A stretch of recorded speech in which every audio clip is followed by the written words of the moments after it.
noite, assim que está desse lado e na nossa companhia para mais um programa Tipo de Saúde e como sempre temos connosco Dr. Dinis Carmo. Boa noite, doutor, seja bem-vindo a mais um programa. Olá, Fátima, obrigado, boa noite também aos telespectadores. Doutor, hoje vamos falar não do ombro doloroso, não daquilo que temos vindo a falar nos programas anteriores, mas sim do joelho. Aquele dito cujo que às vezes nos dá problemas e dores de cabeça. Sim, porque, repare, isto aliás vem na consequência direta daquilo que dissemos, Sim. porque como você disse há 15 dias falámos do ombro, a semana passada a propósito do ombro falámos da incontornável da artroscopia, de maneira que faz todo o sentido falarmos do joelho, porque foi a articulação onde tudo começou. Eu quando digo tudo começou, naturalmente estou-me a referir à artroscopia. Artroscopia. Para além do mais, há uma outra muito boa razão, se calhar até muito má razão, para falarmos do joelho, porque o joelho é efetivamente e de longe a articulação que mais casos patológicos tem. Eu, aliás, posso lhe dizer que o joelho por si só tem tanta ou mais patologia do que todas as outras articulações do corpo humano. E a que é que se deve isto? A vários fatores, com certeza que a este facto não será alheio o facto do joelho ser uma articulação de carga, mas isto não é o único fator. E o facto de ser muito usado no dia-a-dia, em qualquer O facto de ser muito usado circunstância. no dia-a-dia, mas como eu digo, quer dizer, o mesmo se poderia dizer do tornozelo ou da anca. Também com certeza que o facto do joelho estar no meio da perna, isto é um ditado muito popular que no meio é que está a virtude, mas sabe quem tem experiência de vida, sabe que às vezes está no meio é a melhor maneira de levar pancada de quem está em baixo e de quem está Exato. em cima.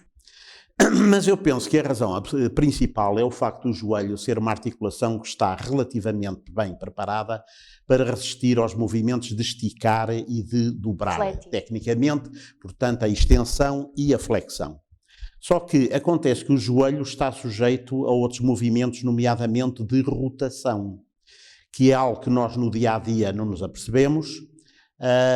E quando é que isso se passa fundamentalmente? Olhe, por exemplo, quando nós estamos a praticar qualquer tipo de desporto coletivo de contacto, seja ele o futebol, o handebol, o basquetebol, etc., onde, como sabemos, é frequente, quer dizer, o atleta ter de efetuar mudanças bruscas de direção, Exato. ou porque quer fugir ao adversário, ou driblar o adversário, e nós, quando tentamos mudar de direção e rodamos o corpo, parte desse movimento de rotação transmite-se ao joelho. E sobretudo se esse movimento é efetuado numa posição em que a pessoa tem o joelho ligeiramente fletido. E porquê? Porque nessa posição os ligamentos colaterais, quer dizer, do lado interno e do lado externo do joelho, estão mais laxos, não estão tão tensos como quando a perna está completamente esticada. Esse movimento de cisalhamento, portanto, de um osso sobre o outro, muitas vezes rompe os meniscos. Outra situação em que isto também acontece com muita frequência, que é natural que as pessoas já tenham visto na televisão e que de uma maneira geral deixa estupefactos, digamos, quem não está dentro deste tipo de assuntos. Portanto, aquela situação em que há um atleta que salta e quando aterra, quando põe o pé no chão, quer dizer, cai. A recepção não é bem feita. Exatamente, a recepção não é bem feita, portanto ele cai sobre um pé, muitas vezes cai para o lado, roda e imediatamente fica estendido no chão, cheio de dores, sem poder continuar, tem de ser retirado do campo.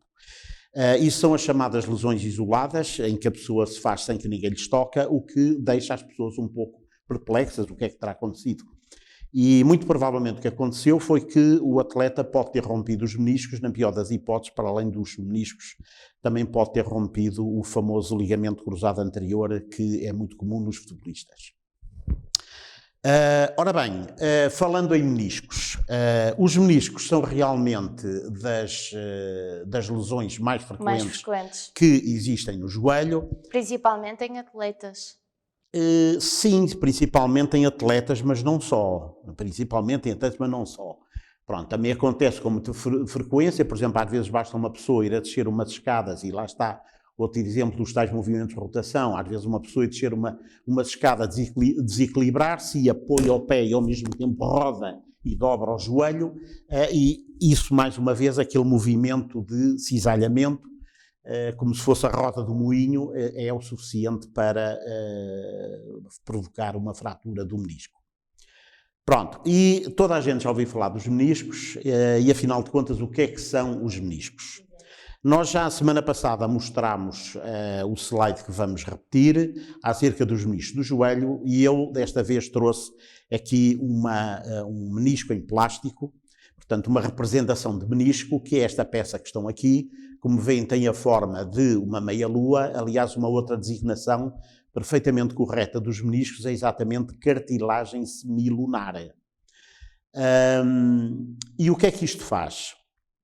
Bem, é curioso que houve uma altura em que se pensava que isto não fazia nada. Portanto, qual é a principal função dos meniscos? Ora bem, eu já lá ia. Eu estava-lhe a dizer que houve uma altura em que se pensava que isto não fazia nada, porque repara, isto efetivamente não é assim uma estrutura muito impressionante, sobretudo quando se fazia a cirurgia aberta do joelho, e nós encontrávamos aqui esta linguiça, passa a expressão, com menos de 1 milímetro de bordo, ou 3 ou 4 milímetros de espessura na periferia, 1 centímetro ou menos de largura, e portanto houve quem pensasse que isto efetivamente não tinha qualquer função no joelho. E uma das pessoas que foi particularmente responsável por esta situação foi um médico escocês que se ria muito, daí o seu nome ser o Dr. Smiley. E acontece que o Dr. Smiley foi realmente um homem absolutamente notável, que foi responsável pelo desenvolvimento, digamos, da patologia e do estudo do joelho durante os anos 50, 60 e 70, publicou 2 livros, foi o presidente da Sociedade Internacional do Joelho, portanto era uma pessoa realmente com imenso prestígio na área do joelho. Só que é impressionante que mesmo os homens notáveis são sujeitos a enganarem-se e às vezes a fazerem erros trágicos. De maneira que o Dr. Smiley pensava que o menisco não tinha efetivamente nenhuma função, ele achava que isto era uma estrutura involutiva, assim uma espécie de apêndice do joelho ou de cóccix. Que poderia ser retirada. Que poderia ser retirada impunemente. Ainda por cima, porque, baseado em algumas experiências, digamos, mal interpretadas, ele, para além de dizer que o menisco não fazia falta nenhuma, ainda disse mais. Disse que o menisco, uma vez retirado, regenerava. Ou seja, ele tornava a crescer. Coisa que se verificou absolutamente falsa. De maneira que o menisco era impunemente tirado. E era tirado porquê? Porque, como nós sabemos, quando o menisco rompe, ele dá realmente uma patologia muito fluorescente e que incomoda e que interfere com a vida das pessoas, quer profissional, quer do dia-a-dia. E o que é que acontece? Quando a pessoa rompe o menisco, o que é que acontece? O joelho incha, portanto ganha o tal líquido de que nós também falámos da semana passada. A pessoa tem dificuldades em andar, dói-lhe, não consegue praticar desporto. Ou então também acontece uma coisa que é muito típica, é que às vezes o atleta vai para o treino, até é capaz de estar ali a treinar durante meia hora, 3/4 de hora, parece que está mais ou menos bem, que não se passa nada, só que o que acontece é que ele nesse dia à noite ou no outro dia de manhã, quando acorda, verifica que tem o joelho feito uma bola. O que evidentemente acaba por o impedir de praticar desporto. De maneira que o menisco nessa altura era retirado e era retirado todo. Aliás, era considerado, evidentemente, um mau cirurgião e uma má operação se alguém realmente tirasse o menisco e deixasse lá ficar um bocado. Ora, qual foi o problema? O problema é que se verificou ao fim de 10, 12, 15 anos, começou-se a verificar que todas as pessoas a quem se tinha retirado o menisco impunemente tinham os joelhos cheios de artrose. E nós vamos mostrar um exemplo. À esquerda podem ver uma radiografia de um joelho normal para poder comparar. E repara, isto eram casos verdadeiramente trágicos, porque o que é que acontecia? Acontecia que as pessoas viam-se nesta situação no meio da vida, portanto com 40, 45 anos, tinham sido operados aos 18 ou aos 20, e o que acontece é que isto era uma situação que não tinha solução. Não havia volta a dar. Não havia volta a dar. Até porque nesses anos passados as próteses do joelho ainda eram uma miragem, e a verdade é que mesmo nos dias de hoje toda a gente sabe que as próteses têm um prazo de validade, aquilo não é vitalício. Naturalmente que quanto mais uso se dá à prótese, mais tendência ela tem para se gastar, é como qualquer outra peça.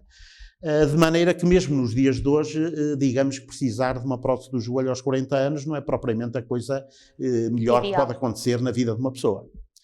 De maneira que, o que é que aconteceu? Entretanto, com o advento da artroscopia, que nos permitia ver o joelho e os meniscos até muito melhor de quando a cirurgia era aberta, o que parece um paradoxo, mas não é, e explica-se facilmente, porque repare, se eu abria o joelho, eu evidentemente que via perfeitamente e diretamente aquilo que estava à minha frente.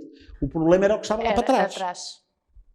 Ora, nós com o artroscópio, devido às suas pequenas dimensões, nós conseguimos visitar, digamos assim, praticamente o joelho todo. De maneira que a melhor visualização do joelho, a melhor compreensão das lesões meniscais, isto também levou a que começassem nos anos 80 a ser feitos estudos muito sérios acerca da função do menisco, e daí ter-se chegado à conclusão, e está aqui a resposta para a sua pergunta, que os meniscos não só não são dispensáveis, como muito pelo contrário, são absolutamente indispensáveis para o bom funcionamento do joelho. E porquê? Porque o que eles fazem, eles no fundo têm uma ação muito semelhante, por exemplo, ao calço de um travão, dos travões de um carro, portanto, eles ocupam a periferia da articulação, eles impedem o contacto direto, fazem a separação do osso da perna, o fémur, do principal osso do osso da coxa, desculpe, o fémur, para o principal osso da perna, que é a tíbia, e eles absorvem os choques e distribuem-nos de maneira uniforme por toda a articulação. De maneira que, o que é que nós fazemos hoje em dia? Também devido às técnicas artroscópicas que, entretanto, foram desenvolvidas, e nós também temos aí um slide para ilustrar aquilo que estamos a dizer, o que acontece é que quando nós detectamos que existe uma lesão do menisco, nós tiramos apenas e tão só a parte do menisco que está lesada. E tentemos deixar o mais possível. Portanto, repare que isto é um contraste absolutamente diferente daquilo que era feito, digamos, ainda há 20 anos atrás. Inclusivamente, e por falar em 20 anos, já mais ou menos por volta desse tempo, que se têm vindo a desenvolver, inclusivamente, técnicas para cozer o menisco, em vez de o retirar. Infelizmente o que acontece é que apenas cerca de 10 a 20% das lesões do menisco são suscetíveis de serem suturadas, e aquilo que a mim ainda mais me preocupa é que nós ainda não sabemos efetivamente o que é que vai acontecer, digamos, às pessoas a quem se fez essa sutura. Eu creio que isto infelizmente vai nos levar outros 15 ou 20 anos para saber se efetivamente quais são as consequências de cozer o menisco. E porquê? Porque, infelizmente, o menisco é uma estrutura que é desprovida de inervação, também é muito parca de vascularização, ou seja, nós sabemos que o menisco é irrigado na sua parte periférica, na parte central ele não tem qualquer tipo de vascularização, o que quer dizer que a sua capacidade de cicatrização é também muito limitada.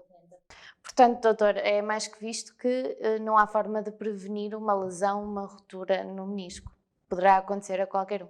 Pode acontecer a qualquer pessoa. Naturalmente que há determinadas pessoas que estão mais sujeitas do que outras, já falámos dos futebolistas, mais dos que os futebolistas profissionais, o grande problema são os amadores, porque o que é que acontece? Qual é o problema dos amadores? Não aquecem previamente. Não aquecem previamente, não têm a mesma forma física dos profissionais, claro. Não têm o mesmo treino e pensam que podem fazer a mesma coisa que veem os outros fazer na televisão. Ou até mesmo, como falamos já aqui num programa anterior, pessoas que jogam e praticam desporto uma vez por semana e o resto da semana não o praticam. Portanto, isto poderá ser uma lesão adjacente a esse tema que falamos. Sim, sem dúvida. Eu, aliás, acho que já lhe disse que eu devo grande parte da minha fortuna precisamente aos futebolistas amadores e àqueles que praticam futebol com os amigos ao fim de semana para se manterem em forma.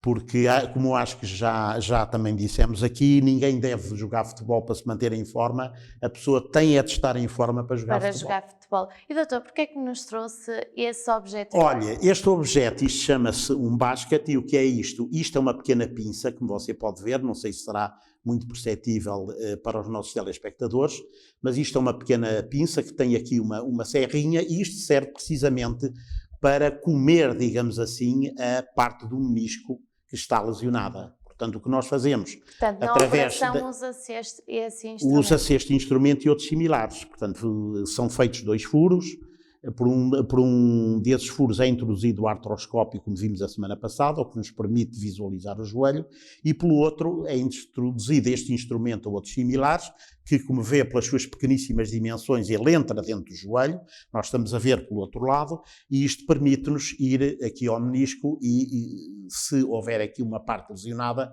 nós podemos comer aos bocadinhos, podemos ir trincando o menisco, portanto, soltar aquela parte que está lesionada e depois retirá-la por meio de sucção.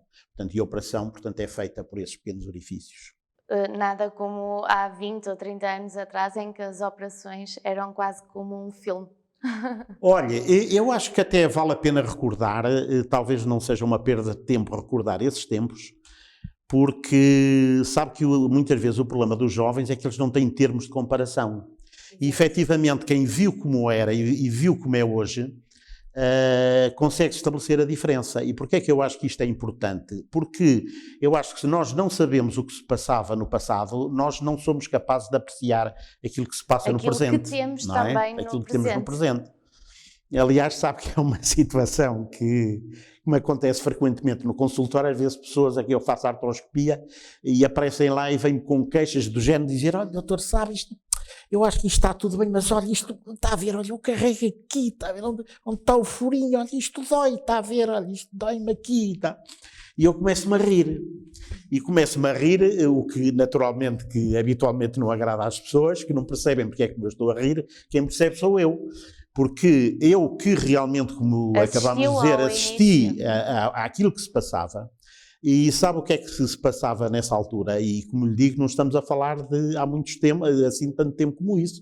Estamos a falar numa casa de uns 30 anos. O que acontecia era o seguinte, era que o joelho era aberto. Muitas vezes, em vez de ser aberto num sítio, tinha de ser aberto à frente e atrás, porque lá está precisamente pelo problema que nós tínhamos, é que eu, ao abrir pela frente, via a parte do menisco que está à frente, mas não via a que estava atrás. De maneira que eu era obrigado a fazer 2 incisões. Portanto, o menisco era todo retirado, habitualmente com a ajuda dos instrumentos que nós também vamos mostrar e que foram desenvolvidos precisamente pelo Sr. Smiley e que têm o seu nome, a faca de Smiley, o afastador de Smiley. Portanto, ele desenvolveu uma série de instrumentos para a cirurgia dos joelhos. Depois, o que é que acontecia? O doente ficava internado num hospital, 1 semana, 10 dias. É claro que isso também tem a ver com outro problema, é que nesses tempos sabe que o doente era internado no hospital para ser tratado. Hoje em dia os doentes são internados no hospital para serem operados. Depois quem trata deles é outra história.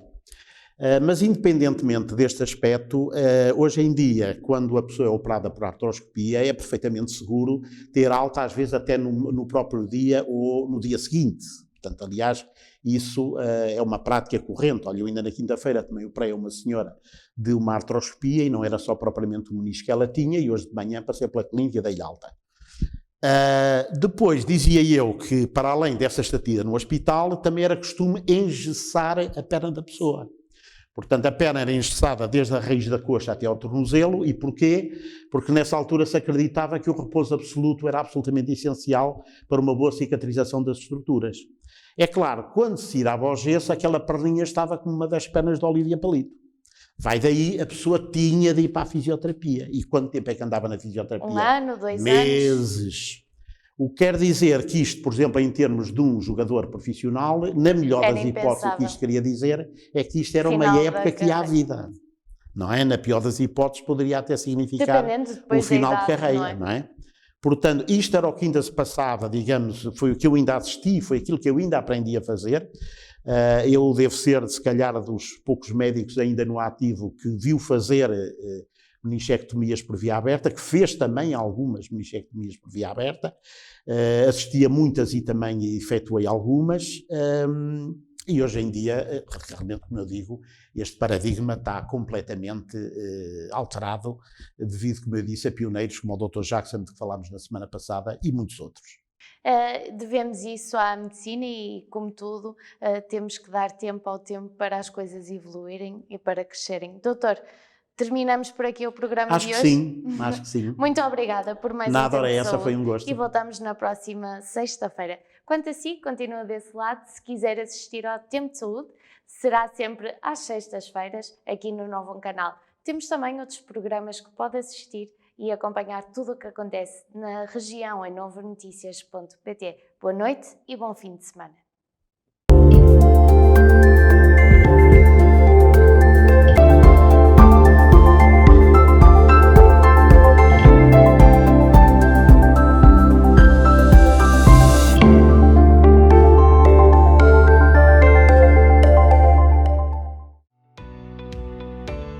Novo Canal. Sempre Novon, sempre seu.